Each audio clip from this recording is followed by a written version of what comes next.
বর্তমান মধ্যপ্রাচ্যের অবস্থাটা আমরা জানি, যুদ্ধে একদম সবকিছু উত্তপ্ত হয়ে গেছে, গরম হয়ে গেছে।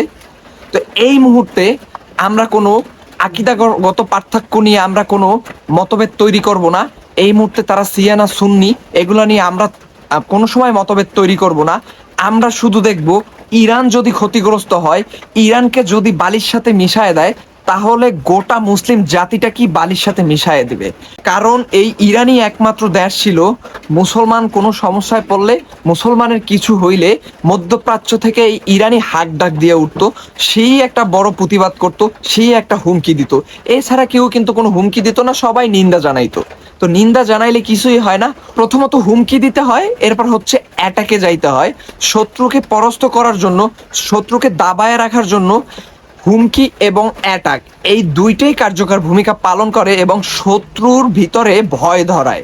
তো এই শত্রুর ভিতরে যে ভয় ধরানো, এইটা একমাত্র ইরানেরই কাজ ছিল। তবে এই ইরানও সুন্নিদের সাথে গাদ্দারি করেছে। সাদ্দাম হোসেনের যে পতনটা ঘটেছে, এর পিছনে এই ইরানের হাত ছিল, এই খামিনির হাত ছিল। তাদের কারণে সাদ্দামের আজকে পতন হয়েছে। যেই 25 বছর আগে সাদ্দামের পতন হয়েছে, এখন সেটা খামিনি নিজেও হারে হারে টের পাচ্ছে। এই মুহূর্তে যদি মধ্যপ্রাচ্যের ভিতরে ইরাক যদি ক্ষমতাশীল থাকতো, শক্তিশালী থাকতো, তাহলে ইরানের অবস্থায় এই রকম নাজেহাল হতো না। অতএব মুসলমানদের ভিতর যে শত্রুতার সৃষ্টি হয়, মুসলমানদের যে ধ্বংসের কারণ, এটার পিছনে মুসলিমরাই দায়ী। এটার পিছনে অধিকাংশ মুসলমানের বিশ্বাসঘাতকতার কারণে, অধিকাংশ মুসলমানের হিংসার কারণে, ক্ষমতা লোভীর কারণে এবং ক্ষমতা হাতছাড়া হয়ে যাবে এইরকম ভয়ের কারণে মুসলিমদের ক্ষতি করেছে। এবং পশ্চিমারা এই সুযোগটা নিয়েই মুসলমানদের ভিতর থেকে বড় বড় নেতাকে একদম বালির সাথে মিশাই দিছে, পুরো মধ্যপ্রাচ্যটাকে নেতা শূন্য করে ফেলছে। নেতা শূন্য করে ফেলে পশ্চিমাদের যে স্বার্থ হাসিল আছে সেগুলো তারা হাসিল করছে। এই পশ্চিমারা সারা পৃথিবীতে শান্তির বাণী শুনাইতো, আর তাদের মিডিয়ার মাধ্যমে শান্তির বাণী প্রচার করত, এবং সারা পৃথিবীটা এই পশ্চিমারা কি করছে, চড়ছে এবং মুসলিমদেরকে জঙ্গি তকমা দিছে, সন্ত্রাস তকমা দিয়া মুসলিম দেশগুলোর ধ্বংস কইরা তারা মনে করেন তেল গ্যাস বিভিন্ন যা আছে খনিজ সম্পদ এগুলো লুইট্টা পুইট্টা তারা নিছে। এবং এই মুসলমানদের অধপতনের জন্য মুসলিমরাও দায়ী। সেই 2002-এর দিকে এই ইরান যদি শক্ত হইয়া ইরাকের পাশে দাঁড়াইতো, আজকে ইরাকটার এইভাবে পতন হইতো না। এবং ইরাক যদি শক্তিশালী থাকতো, আজকে ইরানের এই অবস্থা হইতো না, আমাদের মধ্যপ্রাচ্যের এই অবস্থা হইতো না।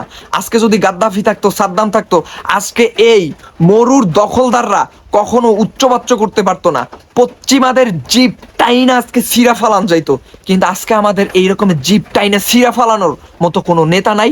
এই কারণে তারা যা মন চায় তাই করতেছে।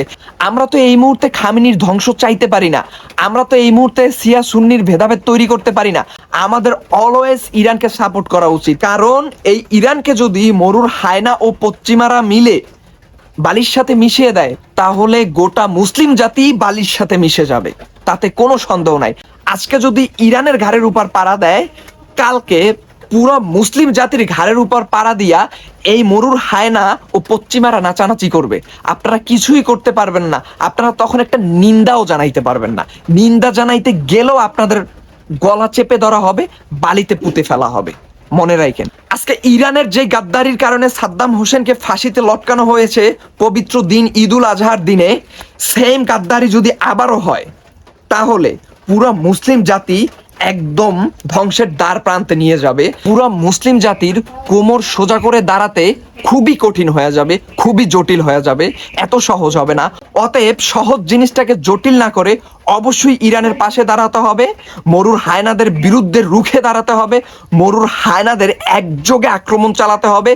পশ্চিমারা ও মরুর হায়নারা যাতে বুঝতে পারে মুসলিম জাতির সাথে লাগতে আসলে কি হতে পারে। মুসলিম জাতিকে এখন একতাবদ্ধ হতে হবে, ঐক্যবদ্ধ হতে হবে, কোনো ভেদাভেদ সৃষ্টি করা যাবে না, কোনোভাবে বিশ্বাসঘাতকতা করা যাবে না। যদি মুসলিম জাতির ভিতরে ছদ্মবেশী বিশ্বাসঘাতক থাকে, তাদেরকে চিহ্নিত করে ওইখানেই শেষ করে দিতে হবে, তাদেরকে লটকাই দিতে হবে রশির সাথে, কোনো ছাড় দেওয়া যাবে না। মুসলিমদের বিশ্বাসঘাতকতার জন্যই আজকে মুসলিমদের এই করুণ দশা। অতএব কোনো বিশ্বাসঘাতককে কখনো ছাড় দেওয়া যাবে না, প্রত্যেকটা বিশ্বাসঘাতককে এই মুহূর্তে চিহ্নিত করতে হবে এবং পুরো মুসলিম বিশ্বকে ইরানের পাশে অবশ্যই দাঁড়াতে হবে, একতাবদ্ধ হতে হবে, সংঘবদ্ধ হতে হবে, একসাথে লড়াই করতে হবে, কাঁধে কাঁধ রেখে লড়াই করতে হবে। ইনশাআল্লাহ জয় মুসলমানদেরই হবে।